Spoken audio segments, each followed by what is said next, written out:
Welcome to Suman TV. నేను మీ anchor Nag. Heroes మనతో పాటు స్పెన్ లాంచ్ నుంచి ఫౌండర్ సిఇఓ అనిల్ గారు ఉన్నారు. సో వారిని అడిగి పిల్లలు చదివేటప్పుడు చదువుని స్ట్రెస్గా ఫీల్ అవుతారు కొంతమంది తెలియకుండానే చదివేటప్పుడే స్ట్రెస్కి ఎక్కువ గురవుతూ ఉంటారు. ఎందుకు అలా జరుగుతుంది, సో దాని నుంచి బయటపడాలి అంటే ఏం చేయాలి అనేది ఈరోజు మనం అనిల్ గారి మాటలో తెలుసుకుందాం. Hello sir. హలో నాగరాజు గారు. సార్, మీకు తెలుసు అంటే చాలామంది స్టూడెంట్స్ని మీరు చూస్తూ ఉంటారు. ఎడ్యుకేషన్ అంటేనే అంటే చదువు అనేటువంటి పాయింట్, స్టడీ అనే పాయింట్కి వచ్చేటప్పటికి కొంతమంది పిల్లలు స్ట్రెస్కి గురవుతారు, ఇంకొంతమంది పిల్లలు చదివేటప్పుడే స్ట్రెస్ని ఫీల్ అవుతూ ఉంటారు. దానికి గల ప్రధాన కారణాలు ఏంటండి? అసలు లర్నింగ్ ప్రాసెస్లో స్ట్రెస్ ఫీల్ అవ్వడం అనేది ఒకటండి. అసలు లర్నింగ్ అంటేనే స్ట్రెస్ఫుల్ థింగ్ అని ఫీల్ అవ్వడం అనేది ఇంకొక రకం. మనం రెండు చూస్తూ ఉంటాము. సో రెండింటిని రైట్ఫుల్గా అడ్రస్ చేసుకోవాలి. ఈ స్ట్రెస్కి రీజన్స్ మల్టిపుల్ ఉంటాయండి. ఫస్ట్ ఆఫ్ ఆల్, నేను ఎంత చదివినా కూడా సరిగా నేర్చుకోలేకపోతున్నాను అనేటువంటిది ఉంటుంది. లేదు, ఎంత బెటర్గా నేర్చుకున్న ఫైనల్గా ఎగ్జామినేషన్ వచ్చేసరికి సరిగా చేయలేకపోతున్నాను అనే స్ట్రెస్ ఉంటుంది. ఇలా రీజన్స్ మల్టిపుల్ ఉంటాయి. కానీ ఏమైనా కూడా ఓవరాల్గా ఎడ్యుకేషన్ అనేది ఒక జాయ్ఫుల్ ఎక్స్పీరియన్స్గా ఉండాలి అనేది that is what I share. Education should be a joyful experience opening young minds to the wonders of the world and the universe at large అంట. ఈ జాయ్ఫుల్ ఎక్స్పీరియన్స్గా ఉండాలి, స్ట్రెస్ ఉండొద్దు అని అంటే ఏం చేయాలి అనే స్టెప్స్ గురించి చూద్దామండి. ఫస్ట్ ఆఫ్ ఆల్, ఇది చాలా ఇంపార్టెంట్ అండి. Choose a field of study that genuinely interest you. ముందు మన కోర్స్ వర్క్ని సెలెక్ట్ చేసుకునేటప్పుడే మన ఇంట్రెస్ట్ ఎందులో ఉంది అనేది కరెక్ట్గా ఐడెంటిఫై చేసుకొని అందులో తీసుకుంటే అది నిజంగా కష్టమైనా కూడా చాలా ఇష్టంగా మారిపోతుంది. సో ఆ ఇష్టంగా చేస్తున్నప్పుడు స్ట్రెస్ అనే మాట దగ్గరికి రాదండి. Select an environment that prioritises the overall well being of individuals. మనం ఒక స్కూల్ ఆర్ ఇన్స్టిట్యూషన్ని సెలెక్ట్ చేసుకునేటప్పుడు అక్కడ ఓవరాల్ వెల్ బీయింగ్ అనే దాని మీద ఎంఫసిస్ ఉంటుందా లేదా అనేది స్టూడెంట్ అండ్ పేరెంట్స్ సైడ్ నుంచి జాగ్రత్తగా చూసుకోవాలండి. And identify a curriculum with clear objectives and structure. అవును సార్, ఇది నిజంగా చాలా ఇంపార్టెంట్ పాయింట్ సార్. నాకు కరికులం ఏంటి, దాని ఆబ్జెక్టివ్స్ ఏంటి అనేటువంటి స్ట్రక్చర్ని బేసిక్ లెవెల్లో అండర్స్టాండ్ చేసుకోవాల్సినటువంటి అవసరం చాలా ఉంది. అవును, గైడెన్స్ చాలా అవసరం కూడా. అవునండి. సో మనం కరికులం సెలెక్ట్ చేసుకునేటప్పుడే అది ఎంత క్లియర్గా ఉంది, అసలు ఎన్ని గంటలు పిల్లలు ఇక్కడ చదువుతారు, ఏ సబ్జెక్ట్కి ఎంత టైం అలాట్ చేస్తున్నారు, ఎగ్జామినేషన్స్ అనేవి ఎప్పుడు పెడుతున్నారు, ఎలా పెడుతున్నారు, ఆ రిజల్ట్స్ని ఎలా అనాలిసిస్ చేస్తున్నారు, పిల్లల్లో ఒక organic approach of understanding this assessment process అదంతా కూడా ఎలా డెవలప్ చేస్తున్నారు, ఇవన్నీ కరికులంలో పార్ట్స్ అండి. ఇవన్నిటిని కూడా చాలా జాగ్రత్తగా చూసుకోవాలి ముందు. Next, prioritise quality of learning over quantity of information. Quality over quantity అండి, సింపుల్ ప్రిన్సిపల్. ఎంత చదివాము అన్నదానికంటే కూడా చదివిన దాన్ని ఎంత బెటర్గా అర్థం చేసుకున్నాము అనేది చాలా ఇంపార్టెంట్ అండి. Next, employ balanced preparation strategies. ప్రిపరేషన్లో బ్యాలెన్స్ అనేది చాలా ఇంపార్టెంట్ అండి. మనం చదవాల్సిన విషయాలు చాలా ఉంటాయి. అమ్మో ఇన్నున్నాయి, అన్నీ ఇప్పుడే చదివేసేయాలి అని చెప్పేసి ఒక బర్డెన్తోనే మనం స్టార్ట్ చేస్తే ఆ ప్రాసెస్లోనే చాలా స్ట్రెస్ బిల్డ్ అవుతుందండి.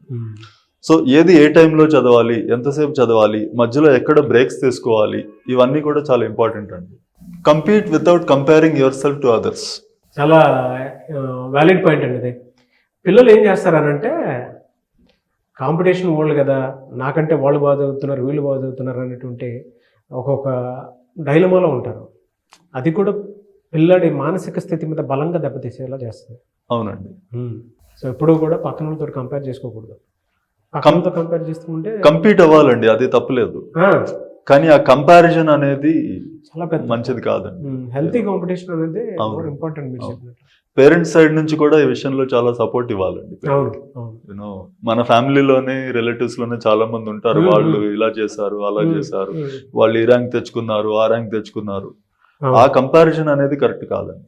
Approach assessments organically, focusing on personal growth. Assessments ఏవైతే జరుగుతాయో వాటి రిజల్ట్స్ వచ్చిన తర్వాత అండి పిల్లలు మార్కుల్నే చూస్తూ ఉంటారు ఎక్కువ. ఆ మార్కుల్ని ఎలా తీసుకోవాలి అనేది చాలా ఇంపార్టెంట్ అండి. అవును, ఎక్కువ మార్కులు వస్తే ఏదో బెటర్ అన్నట్టు, తక్కువ మార్కులు వస్తే మనం ఏదో పనికిరాం అన్నట్టు కాదండి. యూనో దాని నుంచి మనం ఏం నేర్చుకోవాలి, అంతే కదా. అంటే ఎగ్జామినేషన్ని అసలు మన స్ట్రెంగ్త్ ఏంటి, మన వీక్నెస్ ఏంటి, నేర్చుకున్న సబ్జెక్ట్స్ మనం ఎంత బెటర్గా నేర్చుకోగలిగాము అని మనకి మనం తెలుసుకునే విధంగా ఎగ్జామినేషన్స్ని యూజ్ చేసుకోవాలండి. True sir. అసెస్మెంట్ అనేది చాలా ఆర్గానిక్గా కూడా మనం అప్రోచ్ చేసుకోవాల్సినటువంటి అవసరం ఉంది. పిల్లలు ఎగ్జామ్స్ రాసేటప్పుడు చూస్తూ ఉంటామండి, వాళ్ళకి సరిగా రాకపోయినా కూడా కొన్ని క్వశ్చన్స్ ఆన్సర్ చేసి వస్తూ ఉంటారు. ఎందుకంటే ఆన్సర్ చేస్తే మార్కులు ఎక్కువ వస్తాయి కదా, ఎక్కువ వస్తాయేమో, ఎక్కువ మార్కులు వస్తే గొప్ప, తక్కువ మార్కులు వస్తే తక్కువ అనేటువంటి ఫీలింగ్ వాళ్ళలో ఉండబట్టి ఆ పని చేస్తున్నారు. అందులోంచి బయటకు రావాలి. అవును. సో మనల్ని మన అండర్స్టాండింగ్ ని అర్థం చేసుకోవడానికి ఒక మెట్రిక్ గా ఎగ్జామినేషన్ సిస్టమ్ ని తీసుకోవాలండి. Maintain confidentiality regarding performance result. ఇది ఇన్స్టిట్యూషన్స్ అండ్ పేరెంట్స్ సైడ్ నుంచి తీసుకోవాల్సిన ఇంపార్టెంట్ స్టెప్ అండి. ఒక పిల్లలు ఎగ్జామినేషన్స్ అవి రాసిన తర్వాత రిజల్ట్ ఏదైతే వస్తుందో అది వాళ్ళ రిజల్ట్ ని వాళ్ళకి ఇవ్వాలి తప్పించి వాళ్ళ రిజల్ట్ ని నలుగురికి చెప్పొద్దు. క్లాస్ రూమ్ లో అందరి ముందు మనం రిజల్ట్ ని అనౌన్స్ చేయడము, లేదంటే నోటీస్ బోర్డులో తీసుకెళ్లి స్టిక్ చేయడము. ఒక పిల్లోడు తనకంటే బెటర్గా ఎంతమంది చేస్తున్నారు, తనకంటే తర్వాత ఎంతమంది ఉన్నారనే చెప్పడం తప్పలేదు, కానీ ఆ బెటర్గా చేస్తున్న వాళ్ళు ఎవరు, తక్కువగా చేస్తున్న వాళ్ళు ఎవరు అనే పేర్లు మనం చెప్పొద్దండి. ఆ కాన్ఫిడెన్షియాలిటీ మెయింటైన్ చేసినప్పుడు relative position of the student ఎప్పుడైతే తెలుస్తుందో నేను ఇంకా బెటర్ పొజిషన్కి వెళ్ళాలి అనేటువంటి కాంపిటీషన్ ఉంటుంది, బట్ వేరే వాళ్ళతో ఆ కంపారిజన్ అనేది రాదు. అవును. అలానే understand that no day is the last day of your education and career. Very key point అనేది. ఒకరోజు ఎప్పుడో చాలా లోగా ఫీల్ అయినప్పుడు, నేను క్లాస్ ఎంత మంచిగా విన్నా కూడా నాకేం అర్థం కాలేదు, ఎగ్జామ్ ఎంత బెటర్గా రాశాను అనుకున్నా కూడా నేనేం చేయలేకపోయాను అని చెప్పి ఈ రోజుతోనే అంతా అయిపోయింది, ఇంక నేను దేనికి పనికిరాను, లైఫ్లో నేను ఏమీ చేయలేను అనేటువంటి కన్క్లూజన్స్కి వచ్చేసి చాలా ఎక్స్ట్రీమ్ స్ట్రెస్ బిల్డ్ చేసుకొని చాలా దూరం స్టెప్స్ తీసుకుంటూ ఉంటారండి. సో మనం ఎలాంటి సిచ్యువేషన్లోంచి అయినా కూడా మనం చాలా మంచిగా ముందుకెళ్ళి చేసే అవకాశం ఉంటుంది. సో లో సిచ్యువేషన్స్లో ఆ స్ట్రెస్ని బిల్డప్ చేసుకోవద్దు. Be receptive to constructive feedback and learning from mistakes. తప్పులు చేయడం తప్పు అనుకుంటూ ఉంటారండి పిల్లలు చాలా మంది. అవును. తప్పు చేసిన వెంటనే అమ్మో నేను తప్పు చేశాను ఏమైందో అనే ఇదిలో ఉంటారు. తప్పు చేయడం తప్పు కాదండి, ఆ తప్పుని సరిగా తెలుసుకోకపోవడము, దాని నుంచి నేర్చుకొని నెక్స్ట్ టైం అలాంటిది రిపీట్ కాకుండా ఎలా చూసుకోవాలి అనేది చాలా ఇంపార్టెంట్ అండి. ఆ మైండ్ సెట్ డెవలప్ చేసుకోవాలి. ఒక ఫీడ్బ్యాక్ ఏదైతే ఉంటుందో దాన్ని కన్స్ట్రక్టివ్గా తీసుకొని ఎలా ముందుకెళ్ళాలి. నేను ఒక మాట ఉంటానండి, you will not miss to take success because of your mistakes. Mistakes can guide you better than masters. ఇప్పటి వరకు మనం కొన్ని కోర్ పాయింట్స్ గురించి మాట్లాడుకున్నాం. డైలీ బేసిస్లో ప్రాక్టీస్ చేయాల్సిన విషయాలు స్ట్రెస్ అవాయిడ్ చేసుకోవాలంటే చూద్దామండి. Manage your time effectively. Time management అండి, this is a very important subject. టైంని ఎలా మేనేజ్ చేసుకోవాలి, ఏ టైంలో ఏది చదువుకోవాలి, అసలు ఎంతసేపు చదవాలి ఒక్కొక్క సబ్జెక్టు, ఆ టైం మేనేజ్మెంట్ అనేది ప్రాపర్గా చేసుకోకపోయినా కూడా స్ట్రెస్ బిల్డ్ అవుతుంది. అవును. ఈ టైం మేనేజ్మెంట్ గురించే మనం ప్రత్యేకంగా ఒకసారి మాట్లాడుకుందామండి. డెఫినెట్గా టైం టేబుల్ ఎలా సెట్ చేసుకోవాలనే దాని మీద ఒక వీడియో చేద్దాము. సో మీరు కింద కామెంట్ బాక్స్లో పోస్ట్ చేస్తే మేము డెఫినెట్గా దాని మీద ఒక వీడియో చేస్తాము. స్ట్రెస్ ఎన్ని రకాలుగా వస్తుందని చెప్పినటువంటి ఒక వ్యక్తి, టైం మేనేజ్మెంట్ అనేది ఎంత బెటర్గా చేసుకుంటే మనం అంత స్ట్రెస్ పిల్లలకు తగ్గుతుంది. Take regular breaks to prevent burnout. కూర్చొని చదవడం ఎంత ఇంపార్టెంటో మధ్య మధ్యలో కాస్త బ్రేక్స్ తీసుకోవడం కూడా అంతే ఇంపార్టెంట్. ఎవ్రీ 1 అవర్కి ఒకసారి 2 అవర్స్కి ఒకసారి సఫిషియెంట్ బ్రేక్ తీసుకోకపోయినా కూడా బర్న్అవుట్ వస్తుందండి. సో సూటబుల్ బ్రేక్స్ తీసుకోవడము. Set realistic and achievable goals. ఇది వెరీ ఇంపార్టెంట్ థింగ్ అండి. ఫర్ ఎగ్జాంపుల్ ఒక 100 మార్క్స్కి ఒక 90 మార్క్స్ తెచ్చుకుంటే ఒక మంచి సక్సెస్ అని అనుకుందాం. ఈరోజు నాకు 30 మార్కులే వచ్చినాయి. ఏం చేయాలి? ఈ 30ని 35 అలా చేసుకోవాలి, 35ని 40 అలా చేసుకోవాలి. అలా అచీవబుల్ టార్గెట్స్ పెట్టుకుని 90 వైపు వెళ్ళాలి. అంతేగాని 90 మార్కులు రావాలి, నాకు 30 వస్తున్నాయి కాబట్టి నెక్స్ట్ టైం 80 అలా తెచ్చుకోవాలి, 90 అలా తెచ్చుకోవాలి అంటే అలా జరగదండి. సో అచీవబుల్గా టార్గెట్స్ని పెట్టుకొని గ్రాడ్యువల్గా ఇంప్రూవ్ అవుతూ ముందుకెళ్ళడము. Create a comfortable study environment free from distractions. So distractions లేనటువంటి ఒక అట్మాస్ఫియర్, ఉన్నదానిలోనే కాస్త క్లీన్గా పెట్టుకోవడము, కంఫర్టబుల్ చైర్ పెట్టుకోవడము, సీటింగ్ పోస్చర్స్ ఇవన్నీ మంచిగా చూసుకోవడము.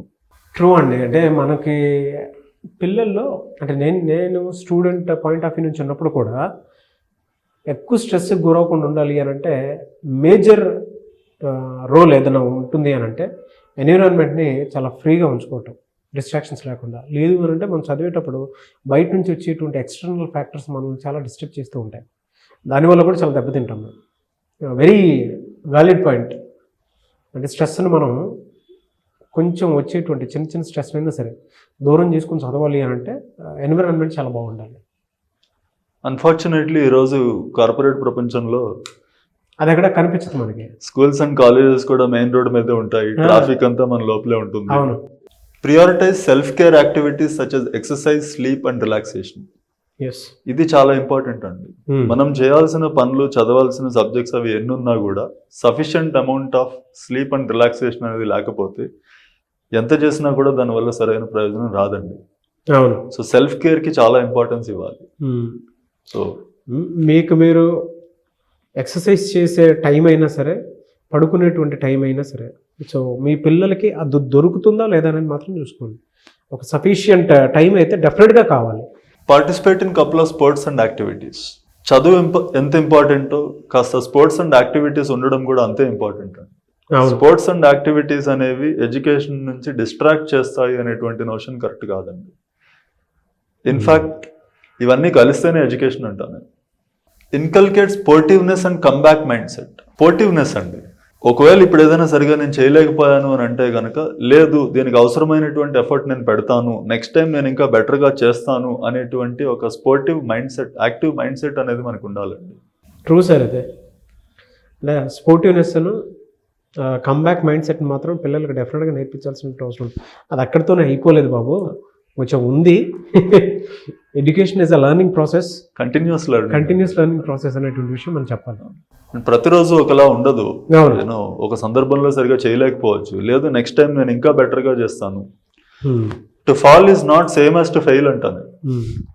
Seek guidance and support from teachers, peers and mentors.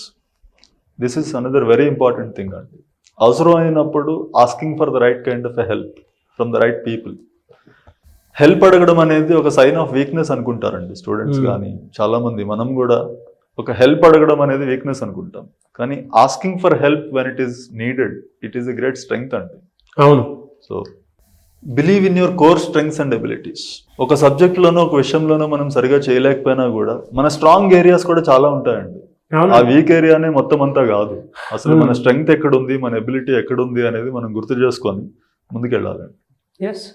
Reflect on your practices and adapt revise strategies accordingly. ఏదైనా సరిగా చేయలేనప్పుడు మనం వెనక్కి తిరిగి చూసుకొని ఇప్పటి వరకు ఫాలో అయిన మెథడ్ ఏంటి, అందులో ఎక్కడ లోపాలు ఉన్నాయి, ఇబ్బందులు ఉన్నాయి, అవి చూసుకుని అకార్డింగ్లీ న్యూ స్ట్రాటజీస్ డెవలప్ చేసుకుని ముందుకెళ్ళడం.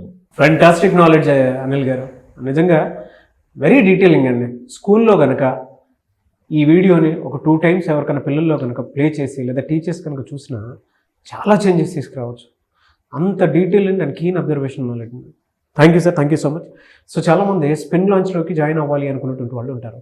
మిమ్మల్ని అప్రోచ్ అవ్వాలంటే ప్రాసెస్ ఏంటి? స్క్రీన్ మీద మా కాంటాక్ట్ నెంబర్ ఉంటుంది, దానికి కాంటాక్ట్ చేయొచ్చు అండి. ఓకే. సో ఎక్కడ సార్ ఏరియా ఇది మీది? మాదాపూర్ అండి, Kakatiya hills. Madhapur Kakatiya hills. So ఏ స్టాండర్డ్లో ఉన్న వాళ్ళు తీసుకుంటున్నారు మీరు? స్టాండర్డ్ 11 అండి. Intermediate with JEE mains, advance, BITSAT and basically engineering and science entrance examination అండి. Okay. So basically intermediate and science వాటికి సంబంధించినటువంటి ఇప్పుడు ఐఐటి, జేఈఈ అవి ఉన్నాయి కదా, వాటికి సంబంధించినటువంటి వాటిల్లో మీరు ఒక సరికొత్త ఇన్స్టిట్యూట్ని చూస్తూ ఉంటే, అది కూడా ప్రాక్టికల్గా అప్లికేబుల్ ఉన్నటువంటి ఇన్స్టిట్యూట్ కనుక మీరు చూస్తూ ఉంటే స్క్రీన్ మీద మీకు కాంటాక్ట్ నెంబర్ కనిపిస్తుంది, స్పిన్ లాంచ్ వాళ్ళది. దానికి మీరు కాల్ ఆర్ మెసేజ్ వాట్సాప్ చేసి వెంటనే మీరు అప్రోచ్ అవ్వచ్చు. సో లిమిటెడ్ సీట్స్ ఉంటాయండి, తక్కువ మందిని తీసుకుంటూ ఉంటారు, బట్ బెస్ట్ గైడెన్స్ ఉంటుంది. పిల్లల భవిష్యత్తుకు సంబంధించిన ప్రతి దాంట్లోనూ ఒక ప్రాక్టికల్ రియాలిటీని కోరుకుంటూ ఉంటారు. మీరు కనుక ఎన్రోల్ చేసుకుని జాయిన్ అవ్వాలి అనుకుంటే స్క్రీన్ మీద కనిపిస్తున్న నెంబర్కి కాల్ ఆర్ మెసేజ్ వాట్సాప్ చేసి వెంటనే జాయిన్ అవ్వచ్చు. అండ్ డీటెయిల్స్ కూడా తెలుసుకున్న తర్వాత కూడా జాయిన్ అవ్వచ్చు. ఈ వీడియో లైక్ చేయండి, షేర్ మాత్రం తప్పకుండా చేయండి. ఇలాంటి మరిన్ని వీడియోస్ కోసం మా ఛానల్ ఫాలో అవ్వండి. Thank you and thank you so much Anil గారు, వెరీ గుడ్ నాలెడ్జ్ అండి. థ్యాంక్ యూ నాగరాజ్ గారు.